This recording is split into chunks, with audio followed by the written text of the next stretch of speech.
පහුගිය දවස් ටිකේ ඇතිවන වැස්සත් එක්ක විශාල ගම් වතුර තත්ත්වයක් අපේ රටේ ඇති වුණා. මේ ගම් වතුර තත්ත්වය නිසා මේ වෙනකොට විවිධ ලෙඩ රෝග ඇතිවීම වගේම පැතිරීම සිද්ධ වෙනවා. ඉතින් අද ෂෙයාකියා YouTube channel එකෙන් ඔයාලට කියන්න යන්නේ මේ ගම් වතුර තත්ත්වය නිසා ඇති වෙන්න පුළුවන් ලෙඩ රෝග මොනවද කියලා. වීඩියෝ එක බලන්න කලින් ෂෙයාකියා YouTube channel එක subscribe කරන්න. ඒ වගේම bell icon එකත් click කරලා තියාගන්න. එතකොට ඔයාලට පුළුවන් අපි වීඩියෝ එකක් upload කරපුවාම notification එකක් ගෙන්න ගන්න.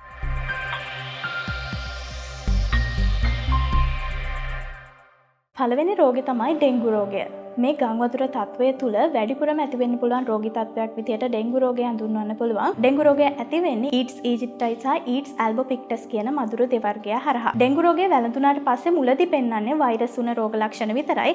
හැබැයි දින 3ත් 7ත් අතර කාලයක් ගත වෙද්දී රෝග ලක්ෂණ වැඩියෙන් පෙන්වන්න ගන්නවා. ඒ රෝග ලක්ෂණ තමයි උණ, හන්දිපත් වේදනාව, වමනය, ඔක්කාරය, හිස රදය, බඩේ කැක්කුම, ඇස්වල වේදනාව, ආහාර අරුචිය, ඒ වගේම මාංශ පේශී වේදනාව.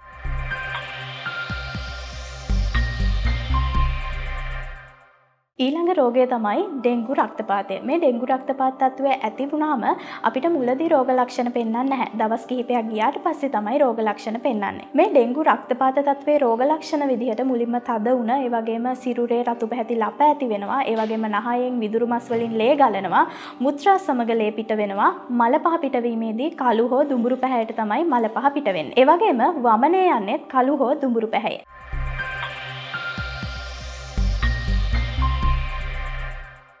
ඊළඟ රෝගය තමයි කොලරාව. මේ කොලරාව රෝගී තත්ත්වය ඇති වෙන්නේ අපවිත්‍ර ජලය සහ අපවිත්‍ර ආහාර පරිභෝජනය කිරීමෙන්. මේ කොලරාව තත්ත්වය ඇති වෙලා පැයක් දෙකක් යනකොට අධිරුධිර පීඩනීය තත්ත්වය ඇති වෙනවා. ඊට පස්සේ තව පැය 3ක් 4ක් වගේ කාලයක් ගත වෙනකොට මරණය පවා සිද්ධ වෙන්න පුළුවන්. මේ කොලරාව තත්ත්වයේ රෝග ලක්ෂණ විදිහට වමනය, ඔක්කාරය, පාචනය, ඒ වගේම විජලනය හඳුන්වන්න පුළුවන්. විජලන තත්ත්වය වැඩි වෙන්න කලින් රෝගියාට වැඩිපුර දියර වර්ග දෙන්න ඕනේ. ඊට පස්සේ ඉක්මනින්ම වෛද්‍ය උපදෙස් සඳහා යොමු කරන්න.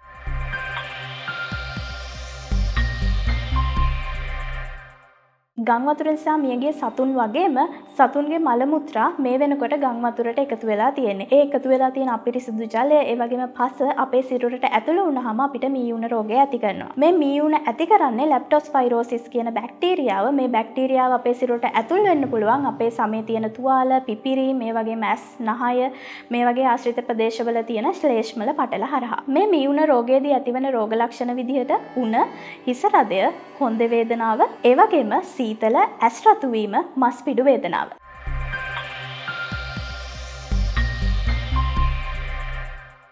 ඉතින් ඔයත් ගම් වතුර ඇති වෙච්ච ප්‍රදේශයක ඉන්නවා නම් මේ රෝගයන් ගැන සැලකිලිමත් වෙන්න, ඒ වගේම මේ රෝගයන් වල රෝග ලක්ෂණ වාට තියෙනවා නම් අනිවාර්යයෙන්ම වෛද්‍ය උපදෙස් ලබා ගන්න. එහෙනම් අදට මම ගිහින් එන්නම්. මේ වගේ වීඩියෝස් එකටම බලන්න ෂෙයා කරලා YouTube channel එක subscribe කරලා තියාගන්න.